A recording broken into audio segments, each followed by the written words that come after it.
우리 하나님의 말씀을 한번 봉독해 볼까요? 창세기 1장 1절 한 구절입니다. 태초에 하나님이 천지를 창조하시니라. 아멘. 오늘 새생명 축제를 통해서 우리 교회를 이렇게 방문해 주시고 또 초대받으신 모든 분들을 주의 이름으로 환영하며 축복합니다. 오늘은 또한 우리 교회에서 추수감사주일 땡스기빙 데이로 지내고 있습니다. 우리는 감사하는 거죠.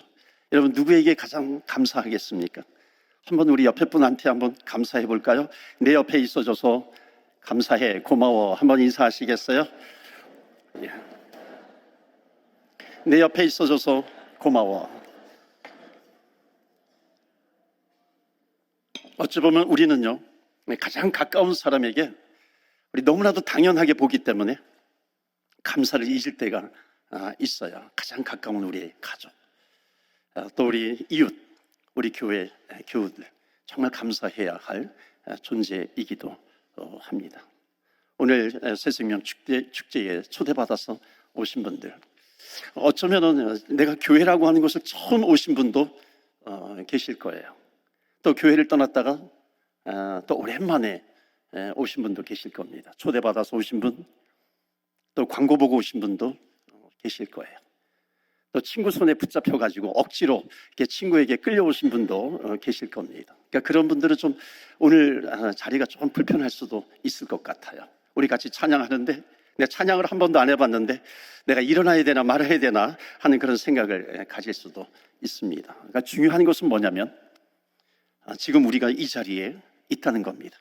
그러니까 마음 편안하게 오늘 교회에서 하는 모든 것을 좀 보여드리고 싶은 겁니다. 마음 편안하게 한번 말씀에 귀를 기울이시면 감사하겠습니다. 오늘 The Way, The Only Way, 바로 그 길이라고 하는 제목으로 말씀을 전합니다. 여러분, 기독교라고 하는 것은 무엇일까요?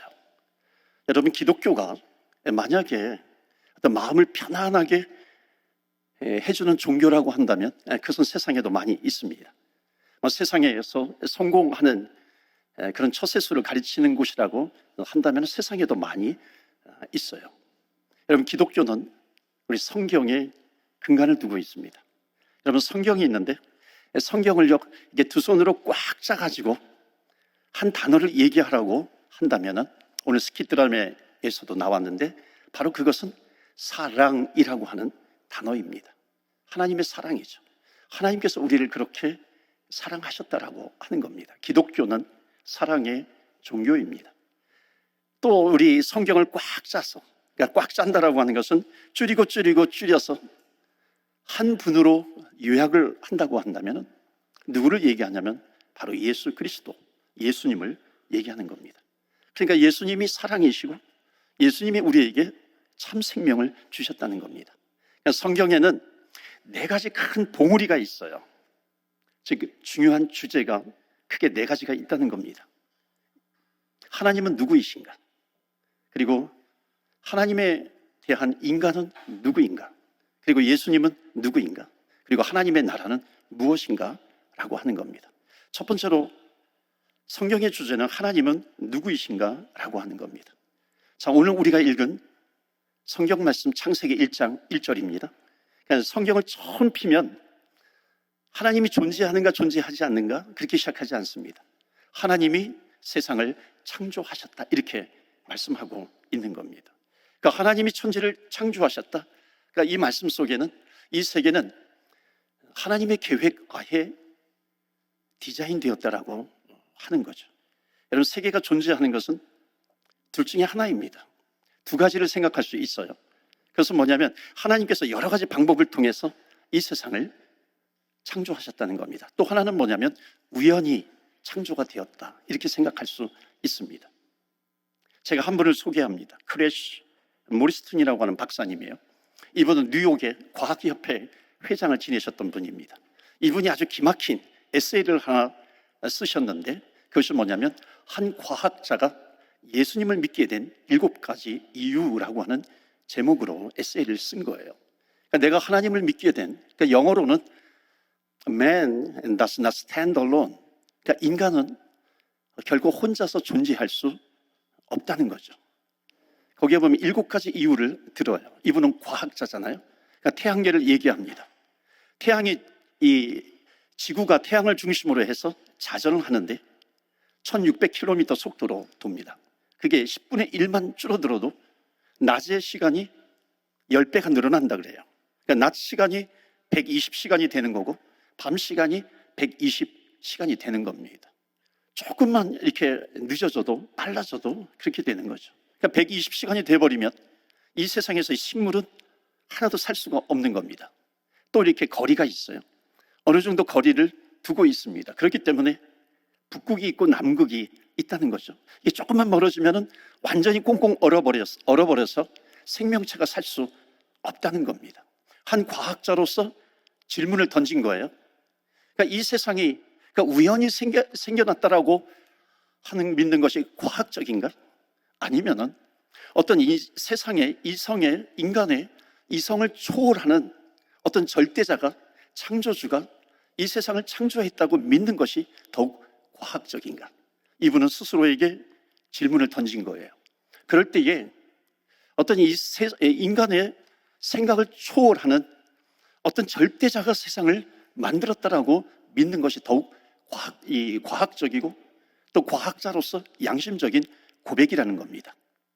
여러분, 장수 말벌이라고 하는 것을 아실 거예요. 장수 말벌의 특징이 뭐냐면 이제 알을 낳아요. 그럼 부화해서 새끼가 나면 새끼가 난 다음에 7일 만에 음식을 처음 먹게 됩니다. 그러면 이 어미 장수 말벌은 어떻게 하냐면 새끼가 나면 알에서 부화하면 음식물을 갖다 놓고 자기는 다른 곳에 가서 죽습니다.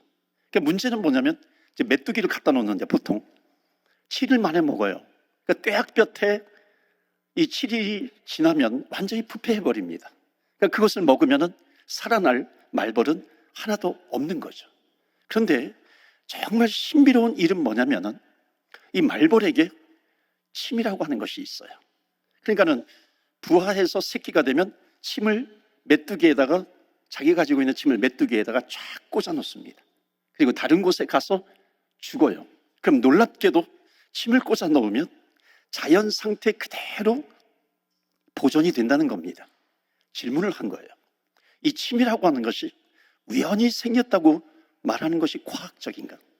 아니면 뭔가 사람의 생각을 초월하는 절대자가 계획한 것으로 고백하는 것이 과학적인가? 이분은 질문을 던진 겁니다. 여러분, 우리는 연어를 알잖아요.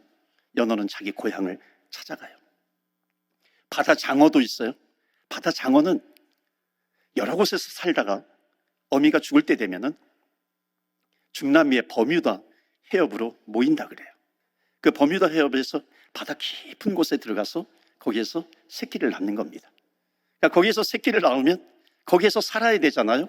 근데 거기에서 사는 것이 아니라 어미의 고향, 내가 살던 고향으로 간다는 거예요. 나의 살던 고향을 부르면서 가는지는 모르겠어요. 그런데 어미가 살던 그 고향으로 다 떠나간다는 겁니다. 질문을 한 거예요. 이것이 우연히 생긴 것인가? 아니면 어떤 절대자가 계획을 하고서 세운 것인가? 그러니까 이분은 고민하다가 마지막 결론을 어떻게 냈냐면 이렇게 결론을 낸 겁니다. God is a creator. God created all things. 하나님은 창조주이시다. 하나님이 이 세상을 창조하셨다. 그렇게 고백을 하는 겁니다. 하나님이 이 세상을 창조하셨어요. 또 성경에 보면 우리가 읽은 말씀 창세기 1장 1절에 하나님이 세상을 창조하셨느니라. 여기 세상 대신에 나라고 하는 단어로 바꿔도 됩니다. 하나님은 나를 사랑하세요. 그런데 이 천지라고 하는 천지를 창조하셨다 그랬는데 이 창조하셨다라고 하는 단어에 아주 중요한 두 가지 미닝, 두 가지 의미가 있습니다. 그것은 뭐냐면 첫 번째로 하나님은 나를 사랑하신다는 겁니다. 자기가 만든 것은 사랑하잖아요. 하나님이 우리 인간을 창조하셨어요. 여기에 담겨져 있는 너무나도 중요한 뜻 한번 따라서 해보실까요? 하나님은 나를 사랑하신다. 이럴 때 우리 기독교인들은 어떻게 대답하냐면 아멘 그렇게 대답하기도 합니다. 이런 뜻이죠. 동의한다 라고 하는 뜻입니다. 하나님을 믿든지 아니 믿든지 하나님은 우리를 사랑하신다는 거예요. 나는 하나님을 믿지 않아요. 그래도 하나님은 사랑하세요. 나를. 내가 나를 사랑하는 것보다도 하나님은 더욱 나를 사랑하신다라고 하는 겁니다. 나는 다른 종교를 가지고 있어요. 괜찮아요. 하나님은 다 사랑하신다는 겁니다. 그러니까 성경이 말씀하고 있는 것은 뭐냐면, 내가 어떤 상황 가운데 있다 할지라도 때로는 내가 좌절에 빠지고, 때로는 내가 넘어지기도 하고, 쓰러지기도 하고, 절망에 빠지기도 하고, 우울증에 걸리기도 하고, 그럼에도 불구하고 성경이 말하고 있는 진리가 있어요. 성경이 말하고 있는 진실이 있습니다. 그것은 뭐냐면, 하나님은 나를 사랑하신다 하는 겁니다. 또 하나, 이 창조의 개념 속에는 뭐가 담겨져 있냐면, 하나님의 계획이 있다는 겁니다. 목적 없이 물건을 만들지 않잖아요. 여기에 지금 물컵이 있어요. 컵 안에 물이 담겨져 있습니다. 이것은 컵이 만들어진 목적이에요. 모든 것이, 우리 지금 예배드리는 이 공간에도 많은 물건들이 있습니다. 목적 없이 세워진 것, 생긴 것은 하나도 없다는 겁니다. 하물며 우리 인간이 얼마나 귀한 존재인가. 그러니까 하나님께서 우리 인간을 만드실 때 하나님의 최고의 작품으로 만드셨다는 겁니다. 그러니까 하나님께서는 우리 인간이 풍성한 기쁨을 누리고, 또 행복을 누리면서, 또 하나님과 교제하면서 천국의 기쁨을 누리면서 살아가도록 하셨어요. 그런데 정말 세상에 많은 사람들이 이 기쁨을 누리지 못한다는 거예요. 이 행복을 누리지 못한다는 겁니다. 왜냐하면 그 하나님의 사랑에 대한 인간의 반응 때문에 그렇습니다. 그래서 성경은 또 인간은 누구인가 말씀하고 있어요. 성경에서 말씀하고 있는 인간은, 하나님께서 하나님의 기준으로 인간을 딱 이렇게 진단을 하니까, 성경의 로마서 3장 23절에 보면, 모든 사람이 죄를 범하였음에 하나님의 영광에 이르지 못하더니 라고 말씀합니다. 세상에 있는 사람들은 그래요. 왜 기독교인들은 왜 인간을 죄인이라고 얘기하냐, 죄인이라고 얘기하냐, 너무 자존심 상해가지고 나 다니기 싫어, 그렇게 얘기하는 분도 물론 계세요. 그런데 조금만 각도를 달리하면 이해를 할 수 있죠. 세상에서 말하고 있는 죄라고 하는 것은 전부 다가, 거의 다가 윤리적인 죄예요. 도덕적인 죄를 이야기합니다. 그러니까 저 사람과 내가 비교해서 나는 저 사람보다도 조금 죄를 덜 지었어, 그러면 나는 죄인이 아니라고 생각합니다. 그런데 성경에서 말하고 있는 죄는 이거예요. 하나님을 믿지 않는 죄가 가장 크다는 겁니다. 그러면 이해가 돼요. 아, 왜 기독교에서 사람을 죄인이라고 얘기하는가? 그러니까 하나님을 믿지 않는 것을 죄라고 얘기합니다. 또 마음속에 지은 것도 죄라고 얘기해요. 그래서 성경은 모든 사람이 죄를 범하였음에 하나님의 영광에 이르지 못하더니. 그런데 하나님은 사랑이시라 그랬잖아요. 하나님의 사랑이신 것이 뭐냐면, 인간이 죄를 가지고서 계속 죄 가운데 살아가는 것을 원치 않으신다는 겁니다. 그래서 그 죄를 해결하시기 위해서 하나님께서, 하나님 당신이 그 인간을 지기 위해서 이 땅에 내려오셨다는 거예요. 그분이 누구냐면 바로 예수 그리스도이죠. 그래서 성경의 큰 봉우리 세 번째는 예수님은 누구이신가 하는 겁니다. 여러분, 예수님이 누구인가라고 하는 것은 성경에 예수님께서 스스로 뭐라고, 누구라고 표현하는가, 이것을 들으면 알아요. 보면 알 수 있습니다. 예수님께서 요한복음에 보면 14장에 보면 뭐라고 표현하냐면, 나는 길이요 진리요 생명이라 이렇게 말씀합니다. 세상에 많은 길들이 있지만 유일한 길, 진리의 길, 그렇게 표현을 하죠. 생명이라고 말씀합니다. 여기에서 생명이라고 하는 것은 우리 인간이 가지고 있는 그런 목숨, 생명, 이런 것이 아니라 그 생명은 조회라고 하는 것인데 하나님의 생명이에요. 그러니까 우리 인간에게 없는 생명을 말합니다.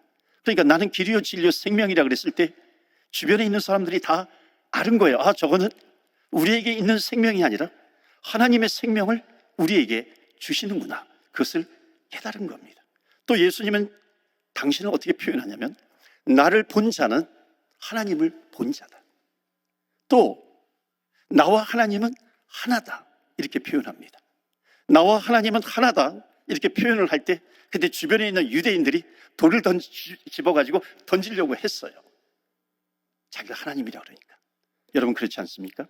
만약에 어떤 사람이 내가 하나님이야 그러면 우리는 둘 중에 하나를 선택해야 되죠. 뭐냐면 그 사람이 자기를 하나님이라 그랬으니까 정말로 그 사람이 하나님이야 라고 믿든지, 아니면 좀 정신이 나간 사람이네 이렇게 하든지, 둘 중에 하나를 선택해야 됩니다. 그런데 예수님께서 예수님 당신을 표현할 때 나는 길이요 진리요 생명이라 그래요. 나를 본 자는 하나님을 보았다. 나와 하나님은 하나다. 이렇게 얘기합니다. 자, 그렇다면 예수님 당신을 그렇게 표현을 했다면 우리가 선택할 수 있는 것은 둘 중에 하나이죠. 예수님이 정말 하나님이시구나. 나의 구세주이고 나의 주님이시고 유일한 길이시고 독생자이시고, 그 예수님을 나의 구세주와 주님으로 영접하든지, 아니면은 예수님은 정신이 나간 사람이야, 시대의 사기꾼이야, 세계 역사상 가장 큰 사기꾼이야, 이렇게 비난을 하든지 둘 중에 하나입니다. 예수님은 괜찮은 분이에요? 예수님에 대해서 제대로 아는 것이 아니죠. 예수님은 좋은 선생님이에요? 물론 예수님은 가르치셨어요. 그런데 예수님은 하나님이시라고 하는 겁니다. 우리가 선택할 수 있는 길은 두 가지 중에 하나밖에 없다는 거죠. 그래서 류 앨리스라고 하는 아주 기막힌 작가가 있었어요. 이 사람이 자기 친구들이 예수님을 믿는 것을 보면서 너무너무 안타까운 거예요. 그래서 이 사람이 내가 글을 써야 되겠다. 그래서 기독교는 허구다 라고 하는 주제를 가지고 책을 쓰기 시작했습니다. 1장을 썼어요. 1, 2년 동안. 2장을 쓰는 어느 날 조용히 책상 옆에 펜을 내려놓고 무릎 꿇고 예수님은 하나님이십니다, 예수님은 나의 구세주이고 나의 주님이십니다 라고 고백을 했다는 겁니다. 그래서 이 사람이 쓴 책이 바로 벤허라고 하는 아주 유명한 책이죠. 오늘 우리 교회 오신 여러분들에게 억지로 예수님을 믿으세요, 밀어넣고 싶지는 않아요. 이것은 그렇게 할 성질도 아닙니다. 그런데 오늘 같이 나누고 싶은 것은 성경에서 말하고 있는 하나님은 누구이신가? 예수님은 누구이시고 인간은 누구인가? 앞으로 펼쳐질 하나님의 나라는 무엇인가? 이 부분에 대해서 조금 나누고 싶었습니다. 저는 개인적으로 운동을 참 좋아합니다. 저는 어렸을 때부터 목사님 아니면 축구선수 될래요 그러면서 자라났어요. 운동을 참 좋아했는데 캐나다에 와보니까 캐나다는 아이스하키가 굉장히 유명하더라고요. 여러분, 아이스하키가 어떻게 생겼는지 아세요? 이 캐나다에 프랑스하고 영국하고 전쟁이 벌어졌어요. 그런데 원래는 캐나다는 프랑스 식민지였습니다. 그런데 영불전쟁에서 1759년이죠. 퀘벡 전투가 벌어졌는데 거기에서 영국군이 승리를 합니다. 그래서 1763년에 파리 조약을 맺어요. 그래서 프랑스 식민지였던 캐나다가 영국 식민지가 됩니다. 그럴 때에 영국 군인이 대거 이 캐나다로 들어오고 주둔하게 되고, 미국에 있던 이렇게 영국을 지지하는 사람들이 대거 또 캐나다 안으로 들어오죠. 그래서 발전한 주가 온타리오주입니다. 토론토가 급격하게 발전을 하게 되는 거죠. 그런데 영국군이 들어왔을 때 그 당시에 수도가 어디였냐면 킹스톤이었습니다. 거기에 영국군들이 주둔을 하게 되는데요. 지금도 사관학교가 킹스톤에 있습니다. 자, 그런데 이 영국에서 이 군인들이 들여온 스포츠가 있는데 그게 필드 하키예요. 영국에서 필드 하키가 시작하거든요. 그리고 럭비도 영국에서 시작하고 축구도 영국에서 시작합니다. 근데 필드 하키는 공을 가지고 하는 거예요. 근데 처음으로, 캐나다는 춥잖아요. 처음으로 공 대신에 퍽을 만들어요. 퍽, 납작한 퍽을 만들어서 빙판 위에서 경기를 하는 겁니다. 그리고 나중에 몬트리올의 맥길 대학의 로버트슨이라고 하는 학생이 이 필드 하키의 룰과 또 럭비의 룰을 합쳐가지고 아이스 하키 룰을 만듭니다. 지금 뭐 30개 이상의 팀들이 있다 그러죠. 여러분, 아이스 하키 그러면 빙판 위에서 하는 겁니다. 땅을 얼리잖아요. 땅을 얼리게 되면 그 장소에는 냉기가 흘러갑니다. 그런데 냉기뿐만 아니라 스케이트 휙휙하는 스케이트 소리가 있어요. 퍽을 치는 퍽퍽하는 소리가 있어요. 또 선수들이 치열한 몸싸움을 합니다. 마디체크를 하잖아요. 그리고 이 관중들이 환호합니다. 그 함성을 지르는 열기가 있어요. 여러분, 아이스하키의 매력은 뭐냐면 냉기와 열기의 공존이에요. 냉기와 열기가 균형과 조화를 이룬다는 겁니다. 여기에서 우리에게 주는 교훈이 있습니다. 우리에게 필요한 것은 뭐냐면 균형과 조화입니다. 우리가 세상을 살아갈 때 꿈을 가지고 살아가요. 나름대로 계획을 가지고 살아가잖아요. 그런데 문득 고민이 되는 것은 뭐냐면 내가 가는 이 길이 제대로 된 길인가? 내가 가는 이 길이 맞는 길인가? 생각을 하게 됩니다. 내가 꿈을 가지고 가는데 이렇게 가는 것이 맞는 것인가? 여러분, 우리는 세상의 길을 가는 겁니다. 이것과 함께 바로 그 길이에요. 하나님이 알려주신 그 길, 이 신앙의 길과 세상의 길의 조화와 균형이 필요하다라고 하는 겁니다. 이 세상에서의 삶이 있어요. 신앙적인 삶, 영적인 삶의 조화가 필요합니다. 육신의 삶과 영적인 삶의 조화가 필요하게 됩니다. 사랑하는 성도 여러분, 오늘 주의 전을 찾으신 모든 분들을 환영합니다. 우리가 살아갈 때 균형과 조화입니다. 세상에서 살아가는 그 길과 함께 또한 하나님께서 우리에게 보여주시는 진리라고 하는 그 길, 이것이 균형과 조화를 맞추어서 행복하고 기쁨이 넘치는 우리 캐나다 이민생활, 또 유학의 생활 감당하시는 저와 여러분 다 되시기를 주 예수 그리스도 이름으로 축원합니다. 아멘. 우리 시간에 한번 우리 오늘 초대받아 오신 분들을 위해서 기도하기를 원합니다. 하나님, 우리가 기도하면서 우리 준비한 새생명 축제를 통해서 하나님, 우리 교회가 얘기하고 있는, 기독교가 얘기하고 있는, 성경이 얘기하고 있는 그 뉴스, 복음을 잠깐 나누었습니다. 하나님의 사랑이 가득한 인생 되게 해 주시옵소서. 예수님을 보내주셔서 길이요 진리요 생명이라고 말씀하셨는데 하나님, 그 진리가 되고 생명이 되는 그 길을 걸어가게 하여 주옵소서. 하나님의 사랑을 체험케 하여 주시고 하나님 나라의 백성으로 살아가게 하여 주시소. 어떤 어려움과 절망 가운데서도 끝까지 주님 동행하여 주시옵소서. 어떤 어려움도 이기게 하여 주시옵소서. 조화와 균형의 삶을 살아가게 하여 주시옵소서. 여러분, 특별히 우리 오늘 오신 태신자들 또 방문자들 위해서 우리 같이 기도하는 시간 갖겠습니다. 우리 잠깐 묵상하며 또 우리 태신자들을 위해서 기도합니다.